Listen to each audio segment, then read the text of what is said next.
Hello friends, welcome to our channel. ഇന്ന് നമ്മൾ തയ്യാറാക്കാൻ പോകുന്നത് ഒരു വെറൈറ്റി റെസിപ്പിയാണ്, പോത്തിൻ്റെ വാരിയൽ റോസ്റ്റ്. നന്നായി കഴുകി വൃത്തിയാക്കിയ പോത്തിൻ്റെ വാരിയലിലേക്ക് കുറച്ച് മഞ്ഞൾപ്പൊടി, കുരുമുളക് പൊടി, ഉപ്പ് എന്നിവ ചേർത്ത് കൈകൊണ്ട് നല്ലതുപോലെ യോജിപ്പിച്ചെടുക്കുക.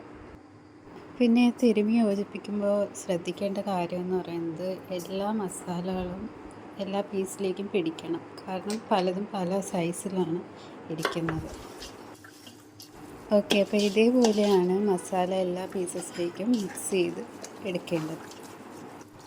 കുറച്ച് നേരത്തെ ശ്രമത്തിന് ശേഷം മസാലകളെല്ലാം എല്ലാ പീസിലും ആയിട്ടുണ്ട്.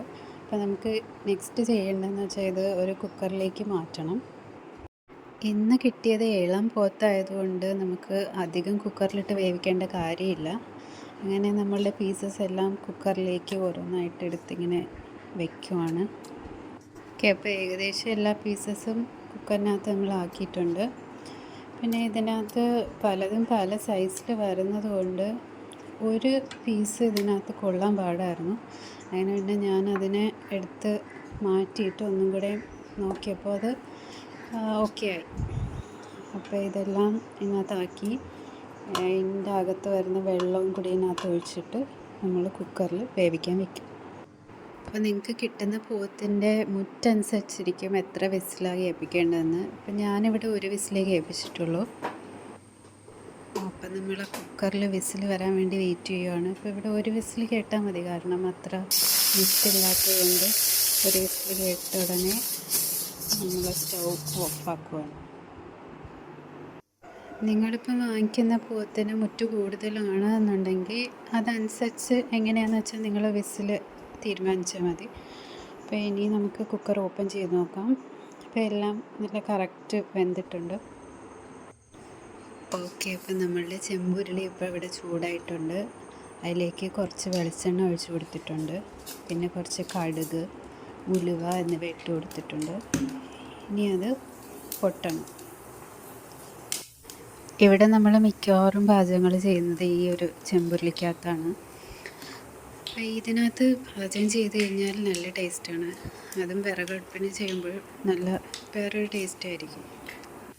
പക്ഷേ ഇത് ചൂടായി വരാൻ കുറച്ച് താമസം എടുക്കും കേട്ടോ. അപ്പോൾ ഈ പൊട്ടുന്നതേ ഉള്ളൂ നമ്മളുടെ കടുക് ഉലുവയൊക്കെ.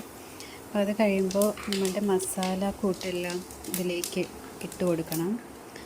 ഗ്രാമ്പൂ, ഏലക്ക, തക്കോലം, പട്ട, പെരുംജീരകം, അങ്ങനെ നമ്മളുടെ മസാലക്കൂട്ടെല്ലാം ഇതിലിട്ടിട്ടുണ്ട്. അപ്പോൾ അതും ജസ്റ്റ് ഒന്ന് ചൂടായി വരാനായിട്ട് വെയിറ്റ് ചെയ്യുകയാണ്. ജസ്റ്റ് ഒന്ന് ഇളക്കി കൊടുക്കുക.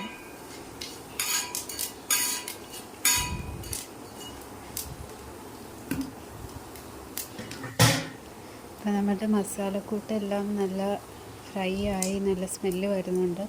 അപ്പോൾ ഇനി ഇതിലേക്ക് ആഡ് ചെയ്യേണ്ടത് വറ്റൽമുളകാണ്. വറ്റൽമുളക് ഒരു 3 എണ്ണം ജസ്റ്റ് ഒന്ന് പീസാക്കി ഇട്ട് കൊടുത്താൽ മതി. അപ്പോൾ അത് ഒന്ന് ഫ്രൈ ചെയ്ത് തന്നാൽ മതി. ബ്ലാക്ക് കളർ ആകുന്നതിന് മുന്നേ തന്നെ കറിവേപ്പില ഇട്ട് കൊടുക്കണം. കറിവേപ്പില ഇട്ട് ഈ ഒരു ടൈമിൽ ഇട്ട് കൊടുക്കുമ്പം നല്ലൊരു മണം വരും. എല്ലാ മസാല കൂട്ടുമ്പോഴും കറിവേപ്പിലയുടെ ഒരു പ്രത്യേക സ്മെല്ല് വരും. പിന്നെ ഇതിലേക്ക് ചേർത്ത് കൊടുക്കേണ്ടത് കുറച്ച് ഇഞ്ചി വെളുത്തുള്ളി പേസ്റ്റാണ്. അതൊരു 2 ടീസ്പൂൺ ഇട്ട് കൊടുത്താൽ മതിയാവും. എന്നിട്ട് അത് നല്ലതുപോലെ ഒന്ന് മിക്സ് ചെയ്തെടുക്കണം. ഈ ഇഞ്ചിയുടെയും വെളുത്തുള്ളിയുടെയും ആ ഒരു പച്ച സ്മെല്ല്, ആ ഒരു റോ സ്മെല്ല് മാറുന്നത് വരെ ഒന്ന് ഇളക്കി കൊടുക്കണം. അപ്പം അതൊരു കുറച്ച് ടൈം എടുക്കും. അപ്പോൾ ഇത് ഏകദേശം ഒന്നും ആയിട്ടുണ്ട്. ഇനി ഇതിലേക്ക് അരിഞ്ഞ് വെച്ചിരിക്കുന്ന ചെറിയ ഉള്ളി ഇട്ടിട്ട് നല്ലതുപോലെ ഒന്ന് മിക്സ് ചെയ്യണം. ഇവിടെ ചെറിയ ഉള്ളി മാത്രമാണ് ഇട്ടിട്ടുള്ളത്. എൻ്റെ റീസൺ എന്ന് വെച്ചാൽ ചെറിയ ഉള്ളി ഇടുമ്പോൾ അതിന് വേറൊരു ടേസ്റ്റാണ്. ഇപ്പോൾ സവാള ഇടുന്ന പോലെയല്ല, ചെറിയ ഉള്ളി ഇടുമ്പോൾ നല്ല വേറൊരു സ്പെഷ്യൽ ടേസ്റ്റാണ് വരുന്നത്. അപ്പോൾ ഇതിലേക്ക് നമ്മൾ അരിഞ്ഞ് വെച്ചിരിക്കുന്ന തക്കാളി ഇട്ട് കൊടുത്തിട്ടുണ്ട്. ഇനി അതൊന്ന് വെന്ത് വരണം. അപ്പോൾ ഏകദേശം എല്ലാം വെന്ത് നല്ല മിക്സ് ആയിട്ടുണ്ട്. ഇനി ഇതിലേക്ക് ചേർക്കേണ്ടത് മുളക് പൊടിയും മല്ലിപ്പൊടിയാണ്. അപ്പോൾ ഇതിൻ്റെ ആ ഒരു റോ സ്മെല്ല് മാറാൻ വേണ്ടിയിട്ട് ഞാൻ ജസ്റ്റ് ഒന്ന് റോസ്റ്റ് ചെയ്തെടുക്കുകയാണ്. അല്ലെങ്കിൽ നമുക്ക് കറിയിൽ ആ ഒരു റോ ടേസ്റ്റ് വരും. അപ്പോൾ അതിന് വേണ്ടിയിട്ട് ഞാൻ അതിനെ ജസ്റ്റ് ഒന്ന് റോസ്റ്റ് ചെയ്തെടുത്തിട്ടുണ്ട്. അപ്പോൾ ഇത് ഏകദേശം ആയിട്ടുണ്ട്. ഇനി നമുക്കിത് ആ ഒരു കൂട്ടിലേക്ക് ചേർക്കാം.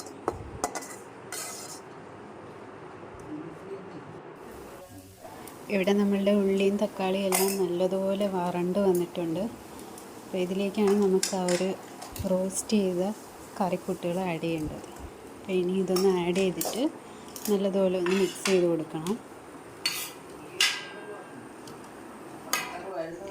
ഇനി മസാലക്കൂട്ടൊന്നും അധികം ഇട്ട് റോസ്റ്റ് ചെയ്യേണ്ട കാര്യമില്ല, കാരണം ഓൾറെഡി നമ്മൾ ആ ഒരു പച്ചച്ചവ് മാറാൻ വേണ്ടിയിട്ട് റോസ്റ്റ് ചെയ്തിട്ടുണ്ട്.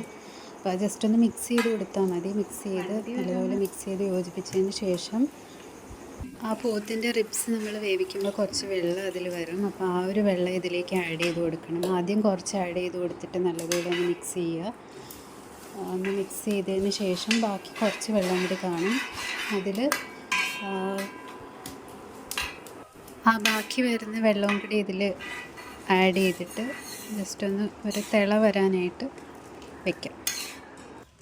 ഗ്രേവിയൊക്കെ നല്ലതുപോലെ തിളച്ച് ഈ ഒരു കൺസിസ്റ്റൻസി ആകുമ്പോൾ നമ്മുടെ റിബ്സ് ഇതിലേക്ക് ഇട്ട് കൊടുക്കും. വേവിച്ച് വെച്ചിരിക്കുന്ന റിബ്സ് ഇതിലേക്ക് ഇട്ട് കൊടുത്തിട്ട് ഇനി ഇത് നല്ലതുപോലെ റോസ്റ്റ് ചെയ്തെടുക്കണം.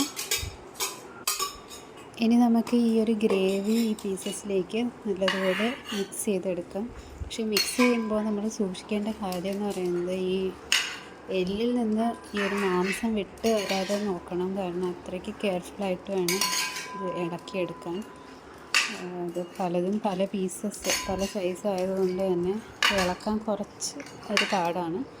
എന്നാലും കുഴപ്പമില്ല, ഇത് ഇളക്കി കൊടുക്കുക.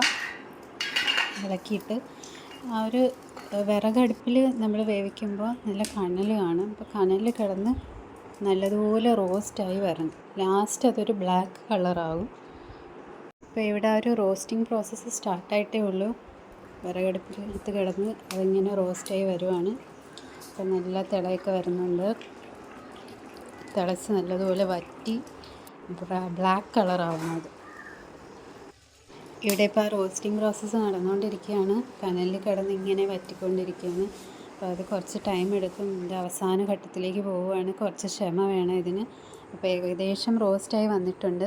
പക്ഷേ നല്ല ടേസ്റ്റാണ്. കാരണം റിബ്സ് എന്ന് പറയുമ്പോൾ ആ ഒരു മാംസവും എല്ലാം കൂടി ആകുമ്പോൾ നല്ല ടേസ്റ്റാണ്. അപ്പോൾ എല്ലാവരും ജസ്റ്റ് ഒന്ന് ട്രൈ ചെയ്ത് നോക്കണം. അത് ഈ വിറകടുപ്പിൽ ഉരുളിയൊക്കെ വെച്ചിട്ട് തന്നെ ജസ്റ്റ് ഒന്ന് ട്രൈ ചെയ്ത് നോക്കണം. കനലിൽ കിടക്കുമ്പോൾ നല്ല ടേസ്റ്റാണ്. അത് കുറേ നേരമായിട്ട് ഇങ്ങനെ വേവിച്ചെടുക്കുമ്പോൾ വേറെ ഒരു വെറൈറ്റി ഐറ്റമാണ്. അപ്പോൾ ഇവിടെ റിബ് റോസ്റ്റ് ഓൾമോസ്റ്റ് റെഡി ആയിട്ടുണ്ട്. അപ്പോൾ ആദ്യമായിട്ടാണ് നമ്മളിവിടെ ഈ ഒരു റിബ്സ് വാങ്ങിക്കുന്നത്, ബീഫിൻ്റെ റിബ്സ് വാങ്ങിച്ച് റോസ്റ്റ് ചെയ്യുന്നത്. പക്ഷേ നല്ല ടേസ്റ്റായിരുന്നു. ഇത് നമ്മൾ കഴിച്ചത് ദോശയുടെ കൂടെയാണ്, കാരണം രാവിലെയാണ് ഇത് തയ്യാറാക്കിയത്.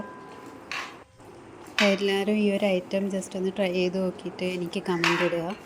പിന്നെ ആദ്യമായിട്ടാണ് നമ്മളൊരു ലോങ് വീഡിയോ ചെയ്യുന്നത്. ഇതിലെന്തെങ്കിലും അഭിപ്രായങ്ങൾ നിങ്ങൾക്കുണ്ടെങ്കിൽ അറിയിക്കുക. നമ്മളെ ചാനൽ സബ്സ്ക്രൈബ് ചെയ്യുക. Thank you. Have A nice day.